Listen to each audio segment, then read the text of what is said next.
How y'all doing today?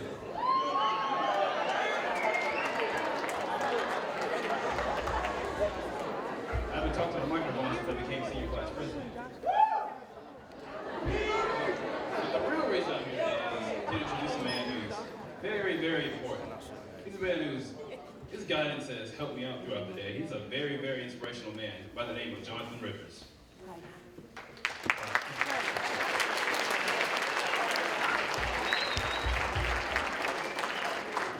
He has a very interesting life and a bunch of good stories he can tell you. He's very motivational, has a very good speaking voice, and he's just very passionate about what he does. Everything he says is delivered with just raw emotion. So, without further ado, welcome Mr. Jonathan Rivers.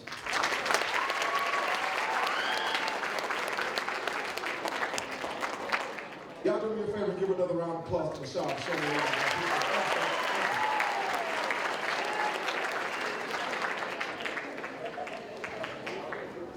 I want to tell you guys a story about myself when I was in college. As a junior at Auburn University, I went to a party in Tuscaloosa, Alabama, which a lot of you know is the University of Alabama's home campus.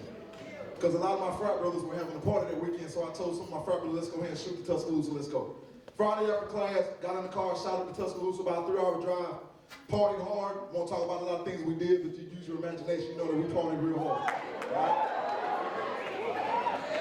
So time had come for me to leave and go back to Auburn. It was 2 o'clock in the morning, and I told all the bros, I said, listen, we've got to get back on the road, and I have to go back to work. I worked at Walmart at the time. And they said, you have to go back to work? It's 2 o'clock in the morning. I said, I understand that. I said, but whether I'm working at Walmart or I'm working at a Fortune 500 company, it is my job right now, and it is the most important thing in the world to me. So although I play hard, I work harder. So I got on the road, 2 o'clock in the morning. And I had one of my frat brothers sitting right next to me. He said, bam, that's my name. He said, dog. He said, we're going to make it. He said, I don't care that it's 3 hours. I'm up, I'm pumped up. We're going to make it back to Auburn. I said, bet. I said, good shot, dog. We get on the highway 10 minutes later. I said, shot, you ready? That's all I heard. I said, man, I'm going to have to do this thing on my own. So as we drove back to Auburn, I remember about 30 minutes later, I fell asleep. And then I woke up in the median, just swerving and dodging signs in the median. So I said, whoa. I need to wake up. Slammed my face in the face a couple times. I said, hey, wake up, Jonathan, you gotta get up. So then about 30 minutes later, I fell asleep again. And this time I knew I was asleep because when I woke up, I was on the left side of the road facing an 18-wheeler from about 10 feet on. And in 2 seconds, I had time to swerve back into my lane. If I didn't swerve back in 2 seconds, I was dead. Gone, just right there. So now you understand my sense of urgency. I said, okay, bro, look, you've fallen asleep twice. You've been in the meeting, you almost got run over by an 18-wheeler. Shot! We still over there knocked out, doesn't even know he almost died. So as we got back to Auburn, as we got back to exit 51, I can remember the day. We got back to the exit and I was just about to get off and it started raining. It wasn't even raining hard. It was a small drizzle. And because it started drizzling, when I put on my brake to get off on the exit, I hydroplaned about 20 feet and hit the back of a truck with a mom and 3 children. So in a 3-hour span, I almost died 3 separate times. And I want you to realize something. When I hit that car, my hood of my car was standing straight up. My driver's side door only opened about 3/4 of the way. My car caught on fire. Police came, and there was nothing left for me. So I got home, my phone was busted. See, I had my life though. And I didn't understand the true purpose of that until about a couple of years ago. I got back to my house, I lied out on my couch, couldn't go to work because I was busted up. And my phone was so broken I couldn't make calls, I could only receive calls. And I lied to you not. I had 15 or so messages on my phone that said, bam, call me when you can. I've seen your car, there's no way you're alive. 15 different people called me and told me, I saw your car on the edge of the highway. There is no way that you are living right now. Call me. And I'm going to tell you the tragedy that could have happened that day. The tragedy would have been that I would have lost my life. I understand I'm going to leave this earth one day. That wouldn't have been the tragedy. The tragedy would have been that I would have left this earth without reaching my goals, without reaching my dreams, without leaving my mark on this earth. I would have left this earth without doing all the things that I was purposed to do. That's the real tragedy. See, there's a tragedy going on right now because everybody in here is alive, but some of you are not living. You're simply content with just being alive. You're content with being average rather than being great. And the one thing I don't want you guys to do is I do not want you to go through this life and let your dreams die because you're afraid to live. I don't want you to let your dreams die because you're afraid of what people may say about you. What people say about you, 1, is none of your business, and 2, it does not define you. I don't want you to let your dreams die because you're afraid of making mistakes. Mistakes are the best teachers in life, my friends. I'm telling you. People tell you to invest in making money. Word. I'm all about that. People tell you to invest in the stock market. Word. I've got an IRA right now. I'm about that. But a lot of people won't tell you to invest in making mistakes because they want to be perfect. Nobody's perfect. The only thing about you that should be perfect is your effort that you give on a daily basis. When you invest in making mistakes, you invest in your purpose, which means you invest in your future. I want you to think about that. The last time you walked around, I bet somebody has tripped in this stadium before. You know what happens when we trip or we fall? A lot of times, rather than looking down to see why we fell, we look around and see who saw us fall. So if you continue to look around and worry about who saw you fall rather than looking down on why you fell, you're going to keep falling. You're not going to step into the purpose that you've been destined to be. And what I'm telling you right now is regardless of the situation that you may be in, I don't want you to live your life on cruise control. And see, you brought here today to listen to a motivational speaker. You may say, hey, this guy's going to tell me a lot that I need to know, and that's true. But the one thing, my job is not to tell you something for you to remember who I am. My job is to help you understand who you are. That is my job. So what I want you to do right now is just to stop holding back. Stop being less than you think you could be because of what somebody else has told you. Stop being less than the person that you were supposed to be because of what happened to you in your lifetime. I know you've been through struggles. I know you've been through bad circumstances. I was abandoned as a child growing up. My father left me when I was 2-3 months old. Never knew my dad. It's not an excuse. I dealt with sexual abuse as a child. Not an excuse, because at this point in time in your life, regardless of what you've been through, you have the decision whether or not you're going to be a product of your environment or you're going to be the product that changes your environment. It's your decision. And you have the decision whether or not you're going to be a victim or whether or not you're going to be a victim. Because it's not your job to control life circumstances. Life circumstances are not here for you to control them. You cannot do that. The only job you have in life is to not let life circumstances control who you are. You have the option. The events in your lifetime don't make you who you are. The response that you have to those events make you who you are. And if you want to really be successful in life, if you want to understand how you can live a purpose-driven life, you have to first live on purpose. You have to be intentional in everything that you do. And you have to be able to break the crutch. Guys, listen. I'm here today because of rejection. I am a motivational speaker. I run my own business. I do what I do on my own without anybody having to tell me to do on a day-to-day basis simply because of rejection. I've got a bachelor's degree in marketing from the Auburn University. I've got a master's in business administration from the University of Phoenix. I used to work for a company called the University of Phoenix. And in 2014, this company had sent me to Arizona on their dime because I was such a great worker. They gave me all these trainings, all these bonuses. I had a 20% raise in a 12-month span because I was one of the best workers in the company in the United States. And then in 2014, they said we need to downsize for corporate restructuring. You've been laid off along with about 300 other people. So I took that rejection. I said, oh, cool, I'm going to go ahead and go to the security. I went to the crutch that I knew that was corporate America. So what I did was I went and buffed up my resume. I went and made it look good. I said, man, everybody's going to want me. I've got too much skill. I've got too much ability. And with a bachelor's degree and a master's degree, I applied for 40 jobs over the next 4 months and got told no 40 times. That means I was batting 1,000 for those of you that play baseball, right? I went 40 for 40. Like, they told me no 40 times. See, and that was an opportunity for me to say, I quit. Like, I can't get 40 jobs with a master's degree. With a bachelor's degree, with all my experience in retail, with all my experience in education, you can't give me a job? I could have said I quit. I could have said I'm done. But you know what? I got a wife and 4 kids, and they are my why. They're the reason I get up every morning. They're the reason that I act in an extraordinary way. They're the reason I do everything to the extraordinary manner. They're the reason that I'm cutting the ilk that I'm cutting. Because my why means they're not going to suffer because I don't want to get the job done. See, whatever your why is, whatever the reason that you're living is, whatever the reason that you get up in the morning, whatever the reason is that you want to go to college, or you want to be a doctor, or you want to be a lawyer, or you want to be a teacher, whatever that why is needs to be greater than your circumstances. It needs to be greater than the bad things that have happened to you. So I could have taken those rejections and quit, but I said, listen, you might have told me no 40 times, and you know what everybody said? I don't care what the company was. Everybody said, hey, we're sorry to inform you that we appreciate you applying, but you don't fit what we're looking for, so we're going to go elsewhere. So what I heard was, I don't fit what they're looking for. My point is, rather than look at that as rejection, I look at that as an opportunity because they weren't telling me no to their job. They were telling me yes to my purpose. And I want to tell you today that you're not meant to fit in the mold that the world is giving you. You're meant to break the mold. There's nobody in here like you. You are extraordinary. You are unique. You have your own special set of skills. And there may not be an opportunity that allows for you right now because you haven't created it yet. You may have been born to start the next big opportunity, but you can't let rejection from somebody else who may put you in a box based on who you are, based on where you come from, based on where you look like to determine your outcome. Use rejection as a springboard. And as you move forward in life, and as you start to grow into the person that you've been called to be, you have to understand one very important thing. You have to understand how to celebrate other people. Yeah, a lot of you like, what? You mean you want me to celebrate this dude that done talked about me, this dude that cheated his way to the top? You want me to celebrate him? You want me to celebrate this young lady who I know is not smart than me, but she got a spoon-fed mouth. She had a silver spoon in her mouth. Her family came from money. His family came from money. They had an opportunity. You want me to celebrate them? Yeah. You need to celebrate people. So I'm going to tell you this. As an individual, your self-worth, your value, your dignity, who you are as an individual will depreciate if you don't learn how to appreciate other people.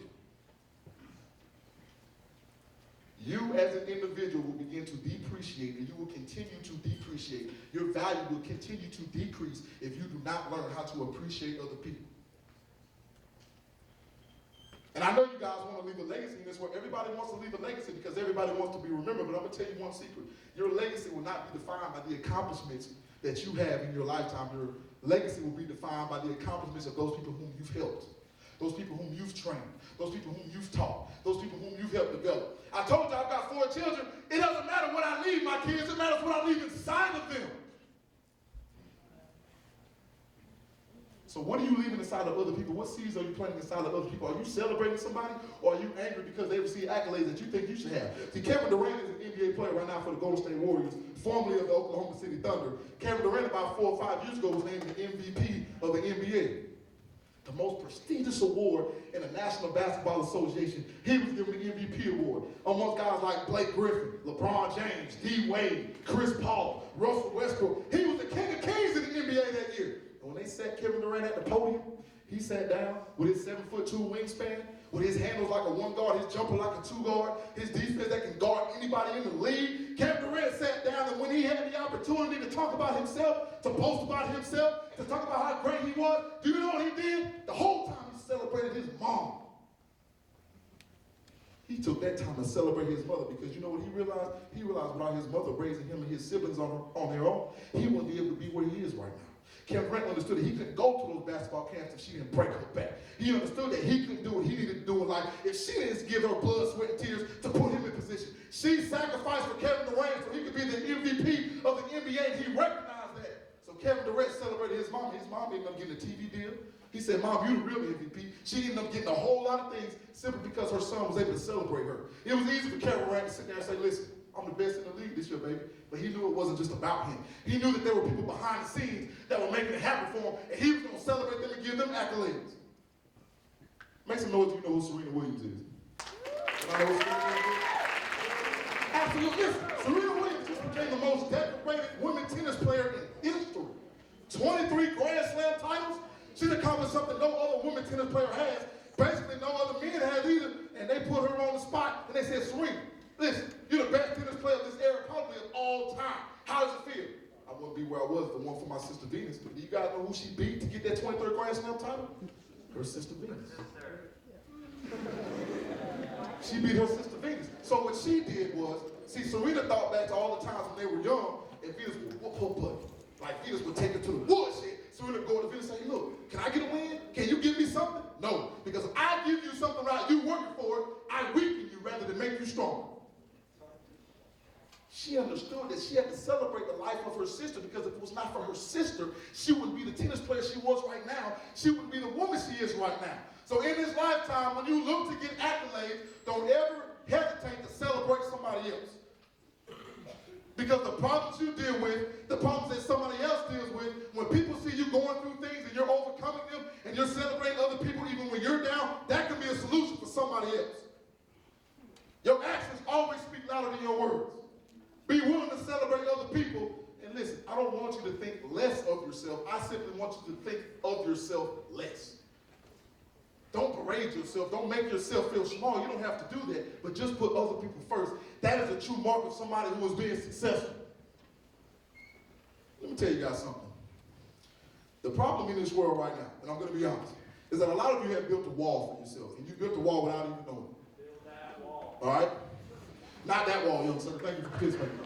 All right? You guys have built a wall of bricks, and I'm talking about that wall is full of bricks that you shoot out of your mouth every time you wake up in the morning, every time you go to school, every time you go to work. You put up these bricks and you don't even know it, and now that brick wall has become a steel, reinforced wall that is impenetrable because it's simply a wall of excuses. Every day you wake up and you open your mouth, you might have an excuse coming out your mouth. And if you truly want to be successful, if you truly want to step into your purpose, rather than make excuses, you need to make adjustments. I told you earlier about investing in mistakes. Once you invest in mistakes, you put yourself in a position to go greater. But if you continue to make excuses, you will never be successful because you will never hold yourself accountable. Let me tell you guys what excuses are. Excuses are monuments of nothing. They build bridges that lead to nowhere. People who use excuses are incompetent and they're capable of mastering nothing. I want you to think about what I just said. Excuses are monuments of nothing. They build bridges that lead to nowhere. People who use excuses are incompetent and they're capable of mastering nothing. I'm going to tell you a story. I told you I have 4 kids. My oldest son is 9 years old. His name is Kingston.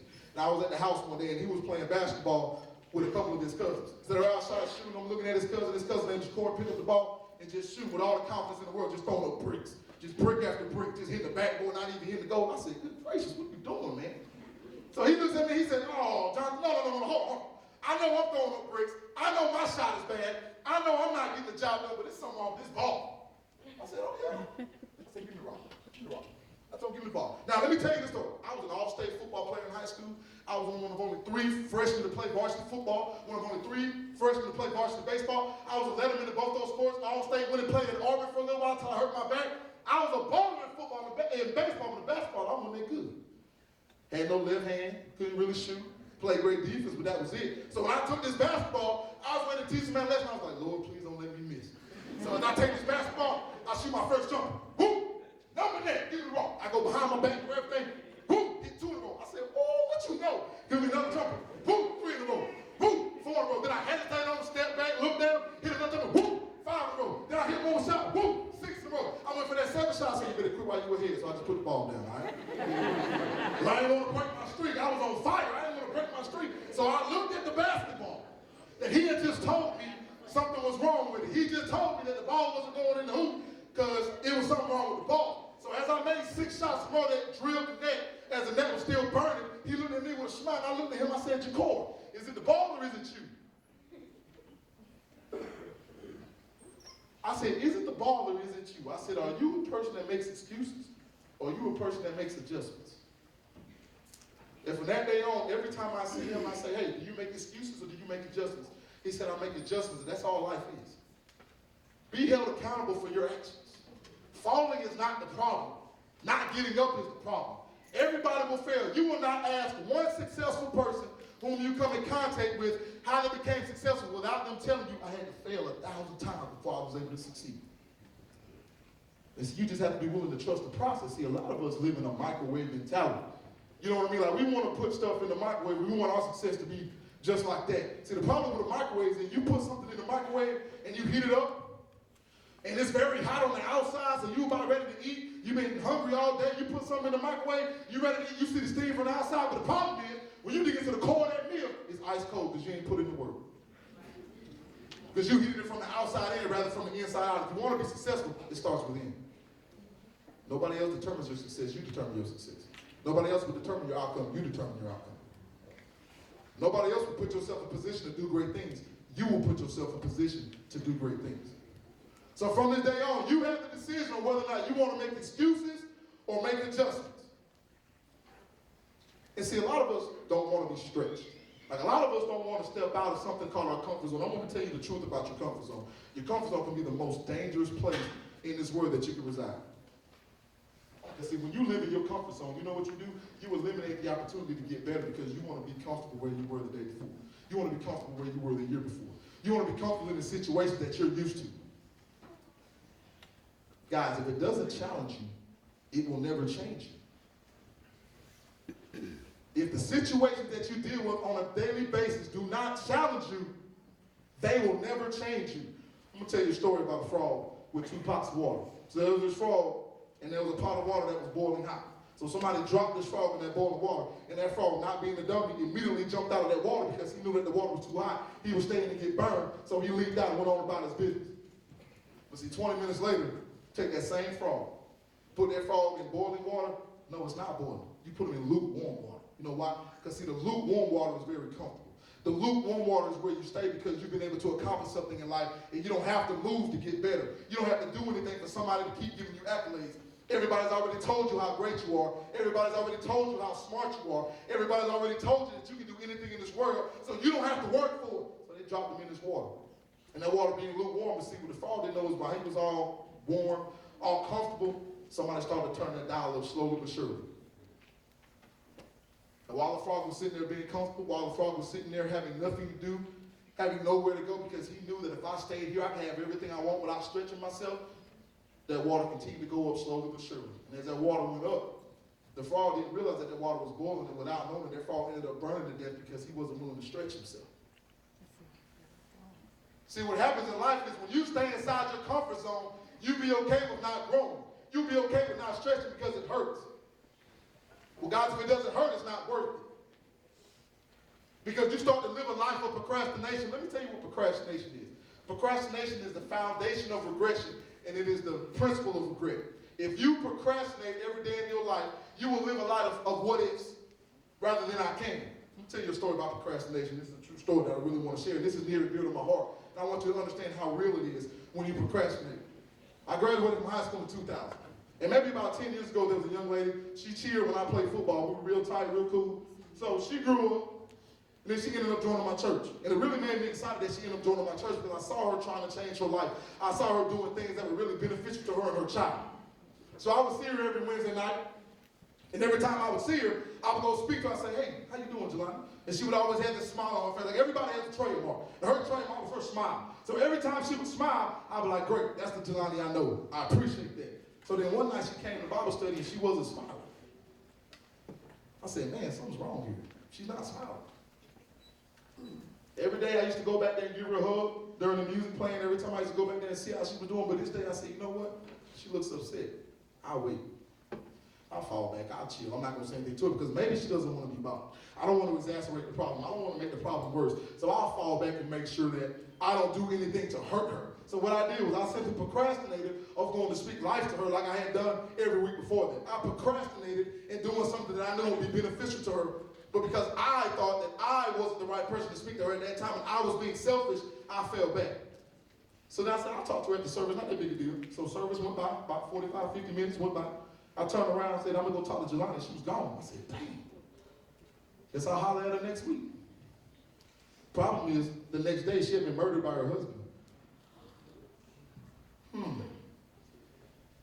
The very next day, less than 24 hours from me saying that I'll go talk to her next week, I'll make sure I say something to her next week. She was murdered by her husband, she and her child, found in a ditch. Now see, what I can't sit here and tell you is that if I would have gone and spoken to her, that everything would have been different. I can't guarantee that. I can't guarantee that if that situation would have been different, I could have had an outcome on that. But what I can tell you is that I have no idea what would have happened because I procrastinated and I didn't move forward.